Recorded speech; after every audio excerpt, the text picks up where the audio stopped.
Hello friends, आज हमारा HTML में टेबल टेबल टॉपिक है। ओके, तो कि हम कैसे HTML कोड लिख के कैसे टेबल बनाते हैं, कैसे नहीं, वो उसके बारे में हमारा ठीक है। उसके सारे एट्रीब्यूट्स देखेंगे, उसके उस टेबल बनाने में कितने टैग्स यूज़ होते हैं, उन सब के बारे में देखेंगे। ओके, तो चलिए देखते हैं हम अपना टेबल टैग जो भी है उसको कि कैसे कैसे हम टेबल बनाएंगे, कैसे कैसे नहीं बनाएंगे, कैसे उसकी प्रॉपर्टी यूज़ करनी है। तो चलिए अब स्टार्ट करते हैं अपने टॉपिक। ये देखिए, टेबल होती क्या है। सबसे पहले तो ये है कि टेबल जो है हमारी vertical and horizontal, vertical and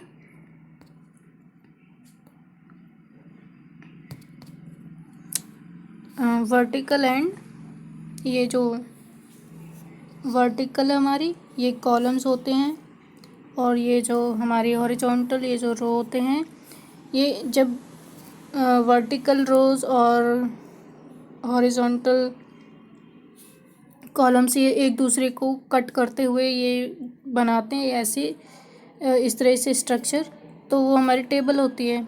okay, और जो ये देखो, ये जैसे ये सिर्फ एक बॉक्स जो दोनों को इंटरसेक्शन करके जो भी एक स्मॉल बॉक्स बनता है, तो इसमें भी काफ़ी सारे, लेकिन इस पर्टिकुलर इस बॉक्स को बोलते क्या हैं, सेल बोलते हैं। ओके, ठीक है। और सेल में ही हमारा जो क्या है डेटा होता है। जैसे ये रहा सेल, ये भी सेल है, ये भी सेल है, ये भी सेल है, ये भी सेल है, और ये कॉलम है फर्स्ट, ये कॉलम है सेकंड, ये है थर्ड, ये है फोर्थ, ये कॉलम होते हैं। और रो हमारी कौन सी होती हैं, जैसे ये हॉरिजॉन्टल, ये रो हमारी फर्स्ट है, ये रो हमारी सेकंड है, ये रो हमारी थर्ड है, और ये रो हमारी फोर्थ है।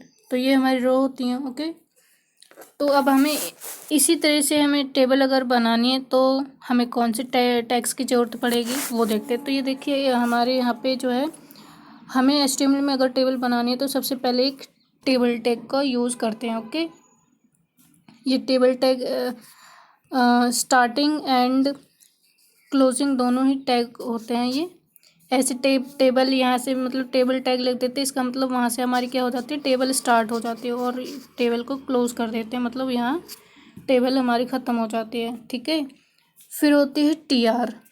ठीक है, तो ये टेबल टैग के अंदर ही जो है हमारा, जैसे यहाँ टेबल टैग के बीच में हमारा क्या होता है, TR टैग। ठीक है, TR टैग किसके लिए, रो के लिए, कि मतलब हमारे ये जो रो है ना 1 2 3 4 ये रो, तो मतलब कि हमारी टेबल में कितनी रो हों तो ये TR टेबल ही, जो जितनी बार TR टेबल होता है उतनी हमारी रो होती हैं टेबल के अंदर। तो जैसे यहाँ पे मैं इसे इरेज कर दूँ सर। जैसे यहाँ पे इसके बीच में पहले क्या हो, जैसे यहाँ पे टेबल हमारी स्टार्ट हो गई टेबल टैग से, फिर यहाँ पे मैंने लिखा TR। ठीक है, और यहाँ पे लिख दिया, यहाँ पे TR क्लोज कर दिया, मतलब यहाँ पे टेबल की रो एंड हो गई हमारी, और ये टेबल है हमारी। ओके, यहाँ टेबल एंड हो रही है। ओके, तो अब ये TR है, अब TR के अंदर भी क्या होता है, TD, मतलब कि अब हमारा ये जो सेल है, अब इस सेल के अंदर जो हमें डाटा लिखना है, जो भी हमें वैल्यू लिखनी है, वो किसके अंदर कैसे लिखते हैं, तो उसके लिए हम TD यूज़ करते हैं। ओके, तो रो के अंदर ये जो बेसिकली जो है कॉलम ही बनाते हैं, जितनी ये TD होती हैं वो क्या होते हैं, कॉलम। तो ठीक है, तो ये यहाँ पे क्या होगा, कॉलम, जितनी TD होंगे उतने कॉलम होते हैं। और ओके, तो ये जैसे यहाँ पे TD लिख दिया और TD क्लोज कर दिया, मतलब एक क्या हो गया, हमारा एक सेल बन जाएगा हमारा। ओके, अगर दूसरा हो जाएगा तो दूसरा सेल बन जाएगा, एक लाइन में दूसरा सेल बन जाएगा, मतलब कि पहली रो में एक ये सेल, दूसरा ये सेल, अगर 2 TD होंगे तो। ओके,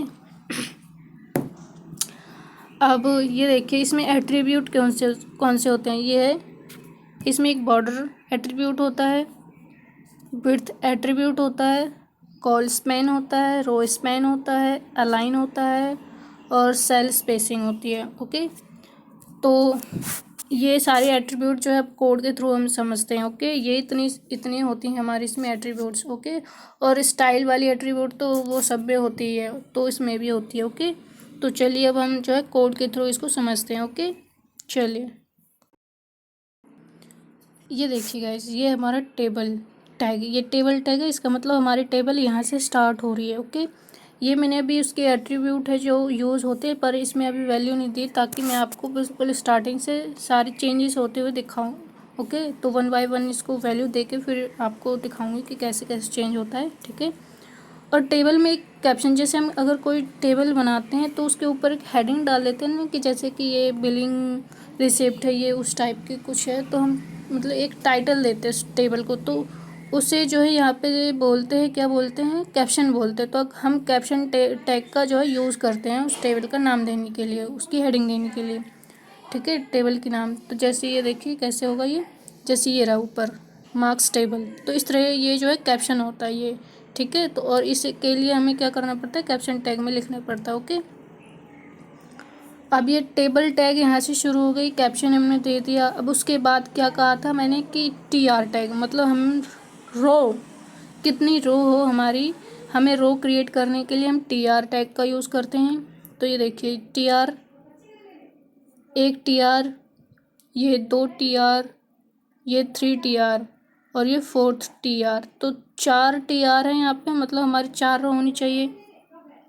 ये देखिए हमारी 4 रो है, एक ये वाली है, एक ये है 1 वाली, एक 2 वाली, एक नो डाटा वाली, एक रोल नंबर वाली, ये 4 रो हो गई हमारी। ठीक है, और ये 3 कॉलम भी हैं, रोल नंबर, नेम और मार्क्स, ये 3 कॉलम में। कैसे, ये देखो रोल नंबर एक ये देखो इसमें टी एच टैग भी हमारे यूज़ होता है। टी एच मतलब कि टेबल हेडिंग, टेबल हेडिंग मतलब कि जो हमारे कॉलम है ना, सबसे ऊपर वाली लाइन क्या, देखो ये जैसे ये ऊपर रोल नंबर, तो ये इसका मतलब कि इस कॉलम में जो भी वैल्यू होंगी वो कौन सी वाली वैल्यू आने वाली है, रोल नंबर आने वाली है। तो इसका मतलब ये जो क्या हो गई, हेडिंग हो गई, इस कॉलम की हेडिंग हो गई। इस वाले कॉलम के नीचे सारे कॉलम में क्या आने वाले हैं, नेम, तो ये जो नेम क्या है, इस कॉलम की हेडिंग होगी। और ये मार्क्स जो है इस वाले कॉलम्स की जो है हेडिंग होंगी, तो इन्हें हेडिंग बोलते हैं। तो इसे टी एच देकर बोलते हैं। तो ये देखिए हमारे टेबल हेडिंग हो जाते हैं। तो ये देखिए थोड़ा जो है बोल्ड होते हैं, इनके जो टेक्स्ट लिखे होते हैं वो बोल्ड होते हैं थोड़े। ओके,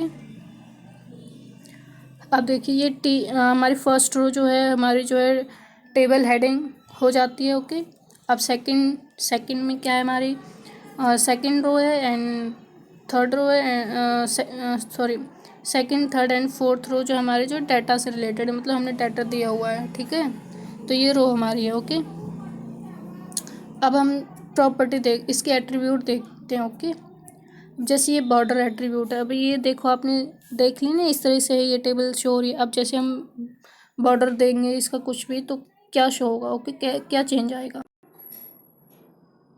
तो ये देखिए मैंने बॉर्डर की वैल्यू दे दी है 6। अब देखिए चेंज, ये देखिए ये कितने डार्क और कितनी इसकी विड्थ के साथ ये आ गया, देखो है आ गया कि नहीं आ गया। तो ये बॉर्डर हम टेबल का बॉर्डर देते हैं इस तरह से। ओके, अब नेक्स्ट देखते हैं हम ये विड्थ प्रॉपर्टी देखते हैं। ओके, अब ये देखिए यहाँ पे मैंने विड्थ में जो है 100% दे दिए वैल्यू। आप इसको कुछ भी परसेंट दे सकते हैं, 10%, 5%, जो मर्जी आपके वो दे सकते हैं।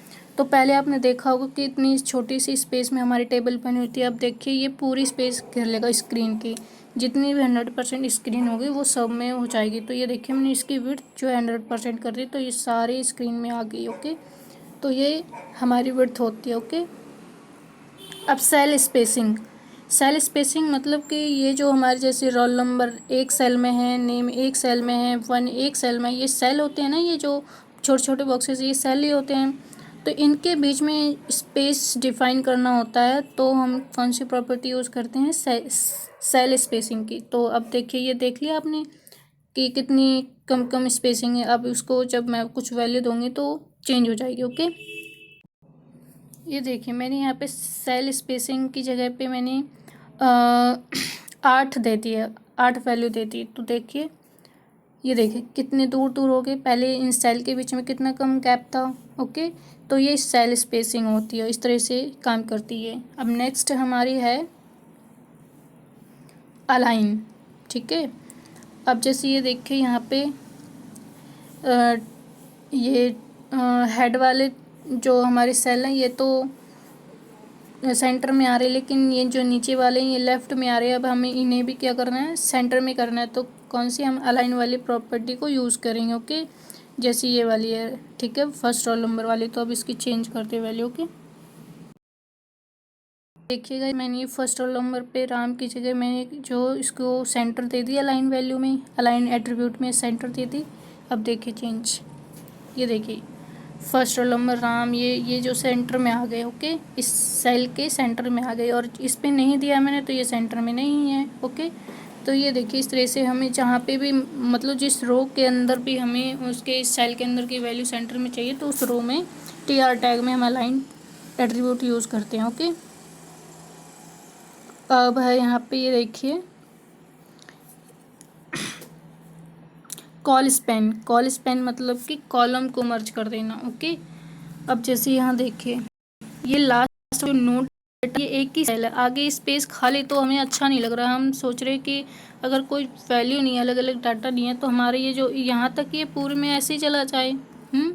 तो इसके लिए देखिए हम कॉल स्पैन एट्रीब्यूट यूज़ करते हैं, तो इसको हम वैल्यू देंगे। अब जैसे ये देखिए, ये नॉर्मली सभी रो में कितने सेल हैं या कितने कॉलम हैं, ये 3 हैं और इसमें 1 है। तो अगर हमें यहाँ तक लाना है, इसका मतलब हमें 3 कॉलम मर्ज करने पड़ेंगे। तो हम कॉल स्पैन में कितनी वैल्यू देंगे, यहाँ पे 3 वैल्यू देंगे। ओके, जितने भी हमें यहाँ पे कॉलम में मर्ज करने पड़ते हैं, तो हमें वहाँ कॉल स्पैन में उतनी ही वैल्यू देनी पड़ती है। ओके, जैसे ये देखिए मैंने अभी 2 वैल्यू दी इसकी कॉल स्पैन की है। तो ये देखिए ये यहाँ तक ही आया, लेकिन मुझे यहाँ तक चाहिए। ये तो 3 कॉलम हैं ऊपर ऊपर, तो मैंने 2 दिए तो 2 तक आ गया। अब तीसरा भी चाहिए, तो मैं उसकी वैल्यू कितनी करूँगी, 3 करूँगी। ओके, अब देखिए मैंने इसकी वैल्यू 3 कर दी है। तो देखिए रिजल्ट, ये देखिए अब सब में आ गया, ये आ गया सब सारे में। अब हमें ऑड नहीं लग रहा कि ये क्या आधा खाली आधा फिल है, तो ये अब ठीक लग रहा है। तो अब देखिए नेक्स्ट एट्रीब्यूट को देखते हैं। इसको थोड़ा अलाइन रहने दीजिए, अलाइन भी दे देते हैं। तो नॉन, ये देखिए मैंने इसमें जो है एक अलाइन वाली प्रॉपर्टी भी कर दी है। तो ये देखिए नॉन डाटा सेंटर में आ गया। ओके, अब है रो स्पैन एट्रीब्यूट कैसे काम करता है। अब देखिए यहाँ पे जैसे ये तो कॉलम को मर्ज करने के लिए था। अब हमें ऐसे वर्टिकली अगर हमें कॉलम्स को, सॉरी रोज़ को वर्टिकली, ये जो है हमें रोज़ को अगर मर्ज करना है, जैसे कि 1 और 2 ये दोनों मर्ज हो जाएं, तो मतलब मर्ज हो जाएं तो एक बॉक्स बन जाएगा, एक सेल बन जाएगा। तो उसके लिए हमें क्या, कौन सी एट्रीब्यूट करनी पड़ती है, रो स्पैन, मतलब रो को हम मर्ज करने हैं। ओके, तो देखिए अब क्या होता है। देखिए मैंने यहाँ पे रो स्पैन की वैल्यू 2 दे दी है, तो क्या होता है देखिए ये हो गया, ये 2 बन गए, ये वाले 2 का एक सेल बन गया। बट यहाँ पे एक सेल एक्स्ट्रा है ना, अगर मैं इस वाले को हटा दूँगी तो ये इसके नीचे आ जाएगी, ये इसके नीचे आ जाएगी, और ये जो है यहाँ पे हाई, मतलब इसका मतलब जब हम एक वैल्यू पे, जैसे एक स्टूडेंट है उसके 5 सब्जेक्ट दिखाने होते हैं, तो हम इस तरह से हम उसको दिखा सकते हैं। यहाँ पहले वाले यहाँ पे रोज़ को हम मर्ज कर देंगे और यहाँ पे कॉलम्स में उसको दिखा देंगे। तो इस तरह से हम यूज़ कर देते हैं। ओके,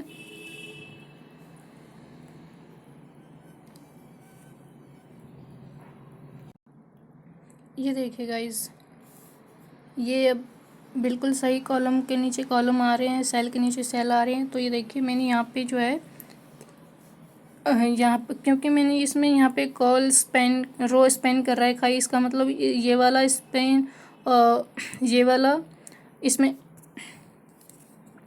इसका एक जो कॉलम में या जो इसका एक जो कॉलम में सेल है वो इसके साथ मर्ज होने वाला है, तो इसका मतलब यहाँ पे 3 है तो यहाँ पे 2 देने पड़ेंगे, तभी तो मतलब इसका मतलब क्या हो गया कि ये दो दो